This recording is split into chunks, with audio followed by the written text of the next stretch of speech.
The Dental Brief is brought to you by Omni Premier Marketing and the amazing guests who bring wisdom and advice that you can put to use to take your business and practices to the next level.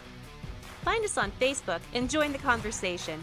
Get ready to grow because we are kicking off the next episode in 3, 2, 1.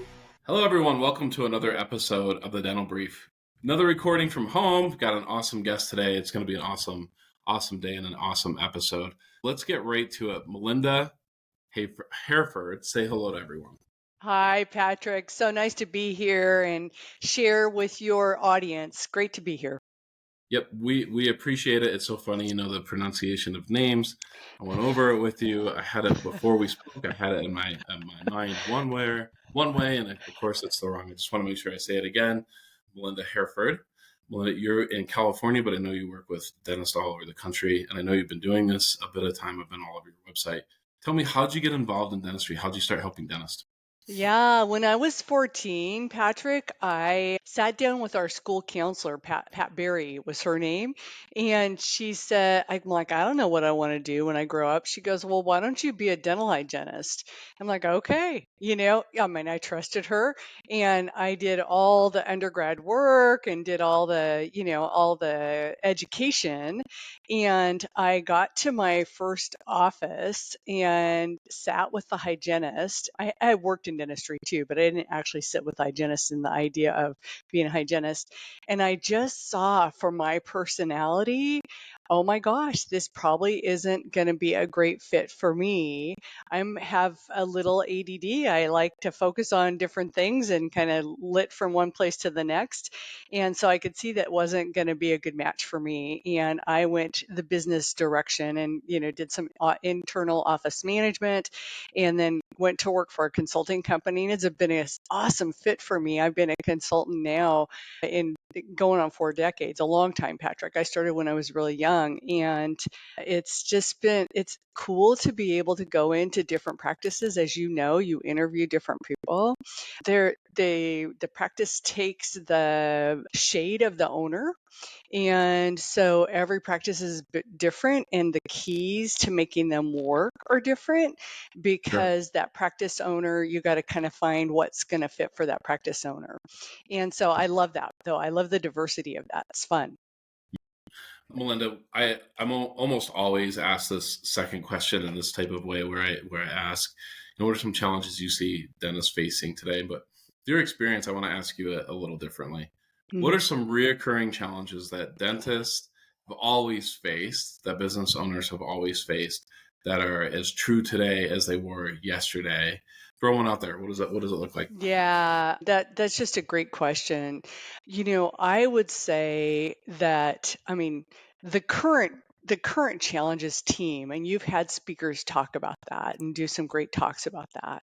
And I would say that the ongoing piece is system breakdowns that never get solved.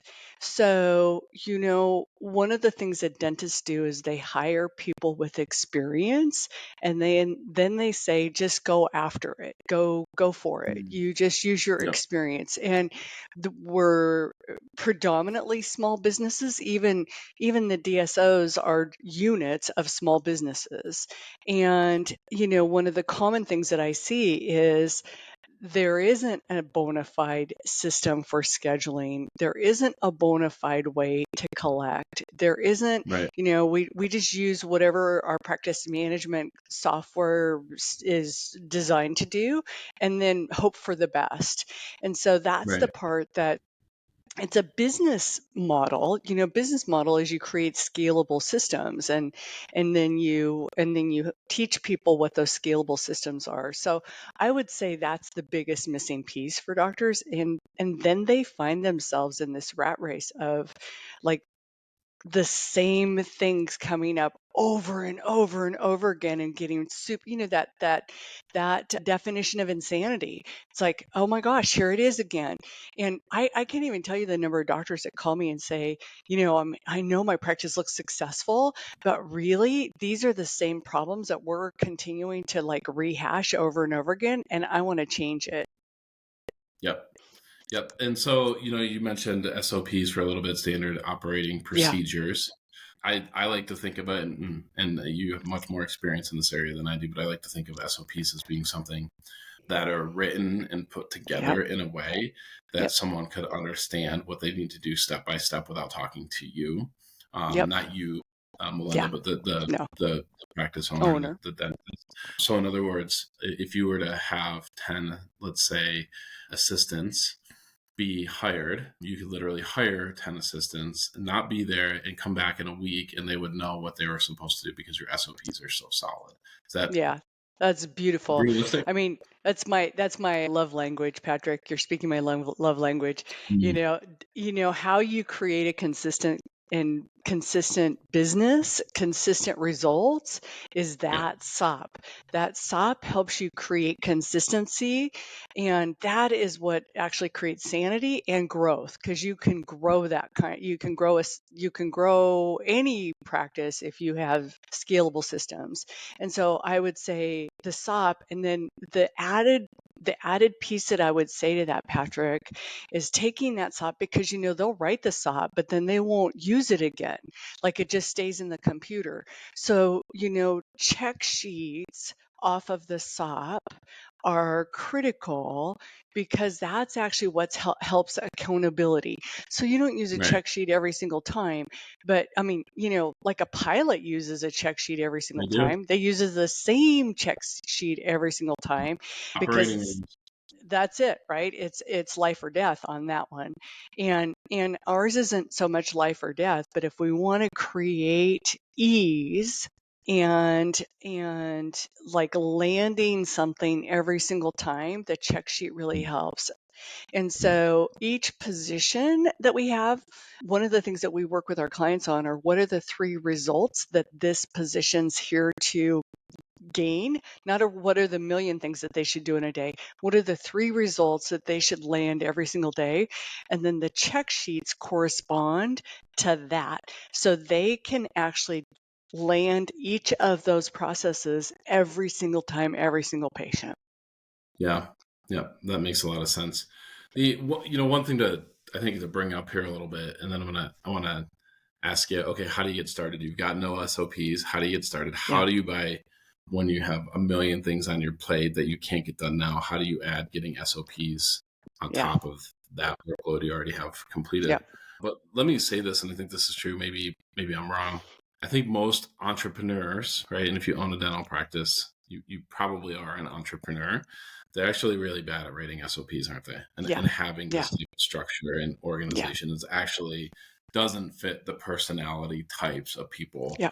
who, Yep. right? I think Steve Jobs, most people look at as this amazing leader and mastermind, but at the end of the day, I bet you Steve Jobs never wrote a SOP in He his did. entire life. He couldn't have done it if he would have hated doing it. And I know in my experience, I don't like doing it. So how do you get it done? How do you get SOPs built out in your practice? How do you get these up and going and Yeah. into play? That's beautiful. There's a new model out called the EOS model, and it follows what really probably I've done my whole career, which is, there is a visionary. The visionary is there and responsible to, like, say, this is where we're headed. I like to find that integrator position, one person in the practice that Mhm. is good at follow through, that is good at fact finding. They are good. They even score high on it when we do assessments. That what I call the executor. So it's like, there needs to be one person. It's best if it's the office manager, but even if it's a champion, I'm okay with that too. It's like, who has that skill set, and then they're the champion to get those 5 to 10 main SOPs together, along with the check sheets. As consultants, we of course know all the best practices. That's our job. Our job is to know the best practices, and we equally need boots on the ground of implementers.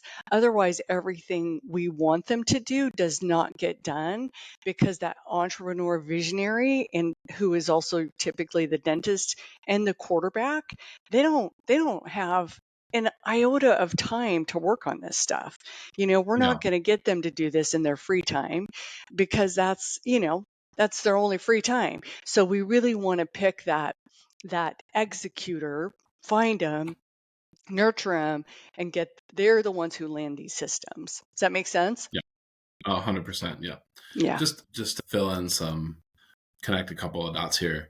EOS is, and I don't remember what that acronym stands Uh, for at this time. It's an entrepreneurial operating system.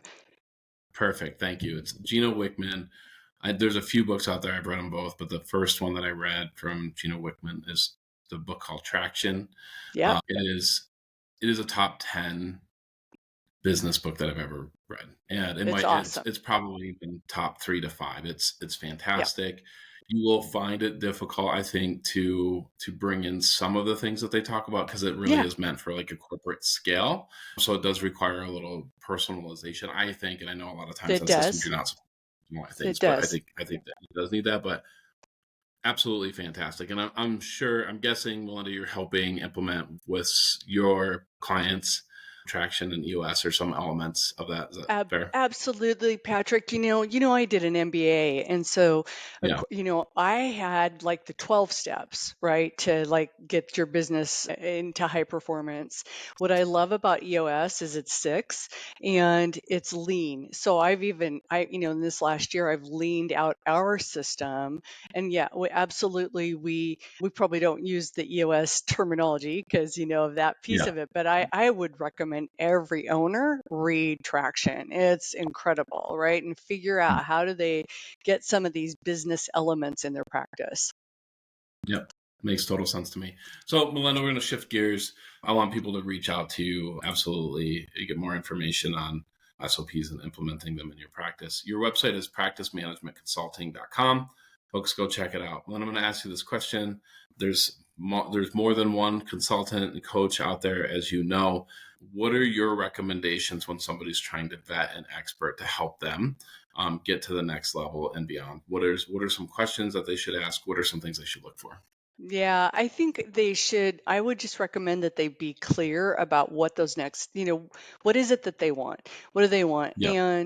And then I would say really asking a set of 2 to 3 standard questions that you ask every consultant, because I think a lot of the consulting piece has to do with fit.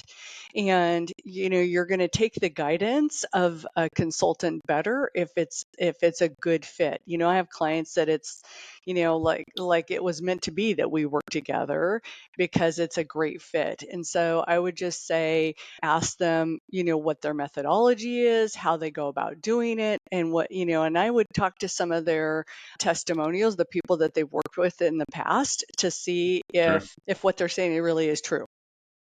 Yep. Yep. That makes total sense to me. One more time, folks, the website is practicemanagementconsulting.com. It's very easy to remember. Melinda, thank you so much for coming on the program. We want to have you back. Pleasure. Pleasure. Nice to be here with you, Patrick. Thank you.